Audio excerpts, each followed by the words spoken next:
Gentlemen, let's start with a hard truth. It's not that women are impossible to understand. It's that sometimes we're so focused on being men, we forget to be human. There are things we keep doing, often without even realizing it, that silently erode attraction, connection, and trust.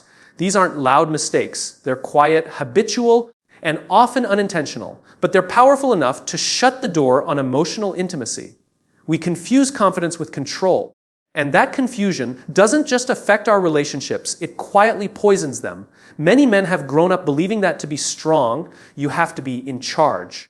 That leadership in love means taking the wheel, setting the pace, making the decisions. We're told that decisiveness is attractive, that authority is respected, and that control means security.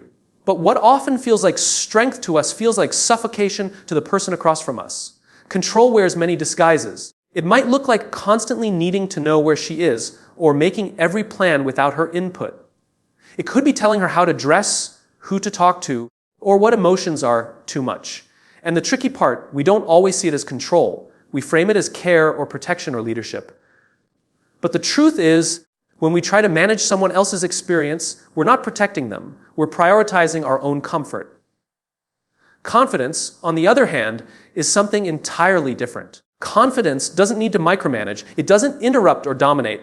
It listens. It asks questions. It trusts. A confident man doesn't shrink when someone else shines. He doesn't feel threatened when a woman has a strong voice, a loud laugh, or independent opinions. He welcomes them. He celebrates them. Because he's secure in himself. And that's the heart of it. Control often comes from fear of being vulnerable, of being wrong, of being hurt. But confidence is rooted in security. It's the quiet knowing that you can be open and still be strong, that you can lead without overpowering, that you can love without possessing. When a man is confident, he doesn't need to dominate the conversation. He doesn't need to constantly assert his point of view. He's not afraid to say, I don't know, or you're right. Or even, that hurt. And for many women, that kind of vulnerability isn't weakness, it's magnetic, because it signals something real. It signals trust. It creates safety. Control, by contrast, creates tension. It stirs resentment. It forces one person to shrink so the other can feel big. And even if it works for a while, even if it looks like things are fine on the outside, inside there's a slow erosion of intimacy. Because you cannot build connection when one person always has to surrender their space, their choices, or their voice just to keep the peace. Some men confuse confidence with never apologizing, but in truth, confidence knows when to take responsibility.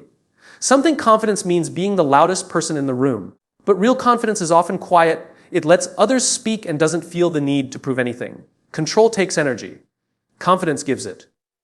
In a relationship, the difference is felt immediately. Control says, I need you to follow me. Confidence says, I'll walk beside you. Control says, I know best. Confidence says, let's learn together. Control is rigid. Confidence is flexible. One is rooted in fear of losing power. The other is grounded in the belief that true power is shared. So when we confuse confidence with control, we lose the very thing we're trying to build: trust, intimacy, partnership. What women want isn't a man who always takes charge. They want a man who can lead when needed, but who also knows how to follow, how to support, how to share space. Because love is not a power struggle. It's not a hierarchy. It's a dance. And no one wants to dance with someone who keeps trying to lead every single step. The shift begins the moment we let go of control and learn to trust not just our partner, but ourselves. Confidence doesn't need to prove anything. It simply shows up, fully present, fully human, and that presence, that's what creates real connection. That's what love responds to. We perform love instead of practicing it. It's one of the most deceptive traps in modern relationships, because on the surface, everything looks right. The dates are planned. The anniversaries are remembered. The Instagram photos look perfect. But underneath the performance, something essential is missing: genuine, ongoing emotional engagement. Performing love means we treat it like a task, a checklist, a presentation. We show up on Valentine's Day with flowers. We send a sweet text here and there. We say the right things when others are watching. But when no one's looking, especially when our partner is emotionally reaching out, we're nowhere to be found. There's a difference between making love visible and making it real. Real love doesn't just show up in highlight moments. It shows up on an average Tuesday when your partner is overwhelmed, when the dishes are piled up, when neither of you feels your best.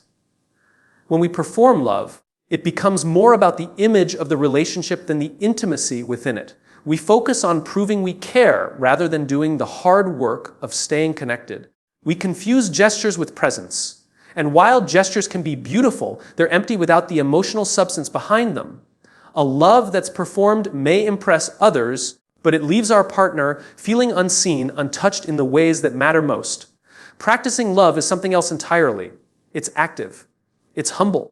It requires constant learning, adjusting, and showing up even when we don't feel like it. Love in practice isn't always romantic. Sometimes it looks like listening when we're tired, apologizing when we're wrong, choosing to stay emotionally open when it would be easier to shut down. It's a muscle that gets stronger not through grand gestures, but through small, consistent efforts. The problem with performing love is that it doesn't evolve. It becomes a script we repeat, regardless of whether our partner's needs have changed. It's like doing a dance you memorized years ago, even though the rhythm of the music has shifted. Practicing love means tuning in again and again, asking what's working, what's not, how we can grow. It's relational self-awareness in motion. Many people say they fell out of love, but what really happened is they stopped practicing it. They relied on performance, on the memory of how things used to feel, to carry them forward. But feelings fade when actions don't follow through. Love isn't something you lock in once and keep forever. It's a living thing, and if you don't feed it, it withers. When we perform love, we often don't even realize we're doing it. We assume effort means success. We say, "Look what I did for you," but rarely ask, "How are you feeling with me?" We put on love like a suit for special occasions, not realizing that what truly matters is how we show up day after day. It's not about being impressive. It's about being real. Women can feel the difference. They can sense when affection is rehearsed instead of felt. They know when attention is given out of obligation instead of desire. And while they may appreciate the gesture, what they crave is the presence behind it. They don't need fireworks. They need fire, the slow, steady warmth of someone who chooses them in the ordinary moments. Practicing love means loving when it's inconvenient, staying when things get messy, being patient when emotions are high. It's not always exciting, but it's always honest. And that honesty is what builds trust. That's what allows a relationship to not just survive, but deepen, expand, and endure. So the question isn't, are you showing love? It's, are you practicing it when it's hard, quiet, or unnoticed? Because in those moments, love becomes more than a performance. It becomes a practice worth believing in. We seek respect but forget to give emotional safety. It's a contradiction that quietly weakens the very connection we long to build. So many men are raised to believe that being respected is the ultimate sign of success in a relationship. That respect equals love. That if a woman admires you, follows your lead, believes in your strength, then the relationship is healthy. But here's the uncomfortable truth. You can't receive true respect from someone who doesn't feel emotionally safe around you. Respect and emotional safety are not separate. They're deeply connected. You can demand respect through fear, control, or dominance. But that kind of respect is fragile. It doesn't invite love. It breeds distance. Emotional safety, on the other hand, is the foundation of trust. And trust is where real respect begins. Not the kind born out of fear or expectation, but the kind that grows from knowing you're safe to be fully yourself with someone. Emotional safety is being able to express how you feel without being judged, dismissed, or attacked. It's knowing your vulnerability won't be used against you later. It's the quiet comfort of being able to cry, to break down, to speak up, and still be held with care. Without that safety, relationships become tense, guarded, conditional. One person pulls away. The other demands closeness. It becomes a cycle of emotional chasing and retreating. When men forget to create that safety, they often don't even realize it. It shows up in subtle ways, interrupting her when she's upset, minimizing her feelings with logic, changing the subject when emotions run high, or telling her to calm down when she's overwhelmed. In those moments, we may think we're being rational, strong, or composed. But what she feels is that her emotions are too much, that who she is, fully, emotionally, deeply, isn't welcome. And when a woman doesn't feel safe emotionally, she can't stay open. She shuts down, she distances. And over time, the respect we crave starts to erode. Not because she stopped loving us, but because we didn't give her what she needed to keep trusting us. Emotional safety doesn't mean agreeing with everything. It doesn't mean never having conflict. It means she can disagree with you without fearing your reaction. It means she can be honest without walking on eggshells. It means her sensitivity is not a weakness, but something you hold with care. Many men want to be seen as strong, but real strength isn't in how loud we are, how right we think we are, or how much we can control. Real strength is in how gently we can hold someone else's heart. Real strength is creating space for emotion, not shutting it down. It's standing firm when she's falling apart, not because you need to fix her, but because you know how to simply be there. Respect that is earned through emotional safety is deeper, more lasting, and more real. It comes from a woman who knows she can trust your words because your actions align with them. She respects you not because you demand it, but because she feels seen, heard, and safe with you. And when a woman feels that safety, she blooms, she softens, she opens up in ways that create intimacy you can't manufacture with control or power. We all want to be respected, but the question we have to ask ourselves is, are we safe to love? Not just in moments of romance or strength, but in moments of weakness, fear, and pain. Emotional safety isn't optional. It's not something you add in later. It's the soil love grows in. Without it, nothing thrives. With it, everything changes. So if you want real respect, start by being the place she can fall apart without fear. That's where trust begins. That's where intimacy deepens. And that's where true love takes root. We mistake consistency for complacency, and it quietly sabotages the very connection we once worked so hard to build. In the beginning, love feels alive. There's effort, intention, presence. You pay attention to every detail, her smile, the way she talks, the little things that make her feel seen. You show up with energy, creativity, and curiosity. But over time, many men believe that once they've won her, they can settle into autopilot. The effort fades, the spark dulls, and routine replaces romance, all under the illusion that being consistent, showing up, staying loyal, doing the basics, is enough. But consistency without emotional depth is just maintenance. And maintenance doesn't nourish a relationship. It sustains it at best, but it slowly drains it at worst. A woman doesn't stop feeling loved because you stopped being present. She stops feeling loved because you stopped being engaged. She doesn't just want your presence. She wants your passion, your growth, your attention.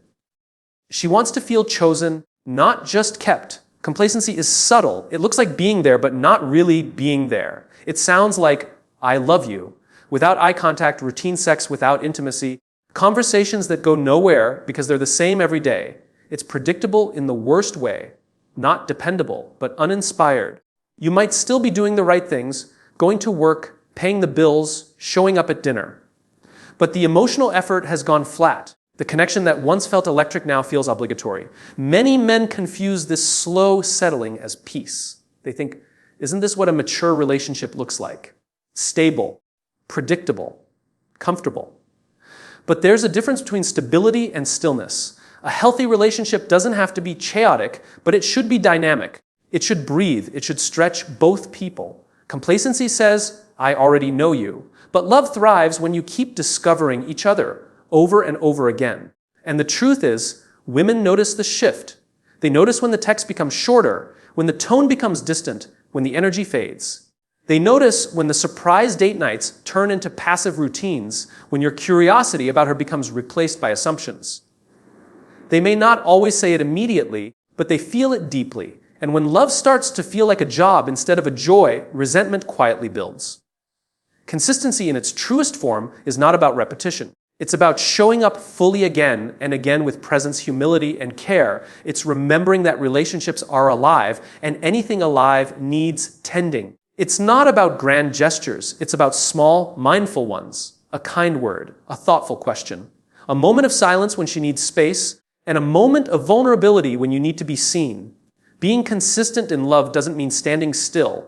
It means evolving cell with the relationship. It means staying curious about your partner. It means updating how you love as they change, as life changes.